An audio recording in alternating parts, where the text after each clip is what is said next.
তারা আজকে বাংলাদেশেও থাকার সাহস না পেয়ে ওই ভারতে গিয়ে আশ্রয় নিয়েছে। রাখে আল্লাহ মারেকে, আল্লাহ বাড়াবাড়ি পছন্দ করেন না, আল্লাহ বাড়াবাড়ি থেকে ক্ষমাও করেন না। তাই আজকে আল্লাহ করুণ পরিণত হয়েছে। তারা কারা?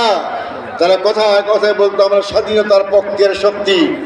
তারা বলতো আমার পিতা বাংলাদেশ স্বাধীন করেছে। যদি স্বাধীন করে থাকেন, বাংলাদেশ স্বাধীনতার পক্ষের শক্তি থাকেন, আপনি কোন দেশে পালিয়ে গিয়েছেন?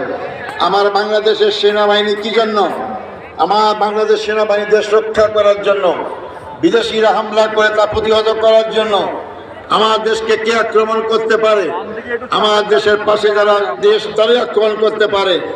আমার দেশের চার সীমানা, একদিকে বঙ্গোপসাগর আর তিন দিকে ভারত দ্বারা পরিবেষ্টিত। যে দেশ আমার দেশ আক্রমণ করার জন্য আমরা সেনাবাহিনী পুষি, সেনাবাহিনী গঠন করেছি আমরা, সেই দেশে যারা পালিয়ে যায়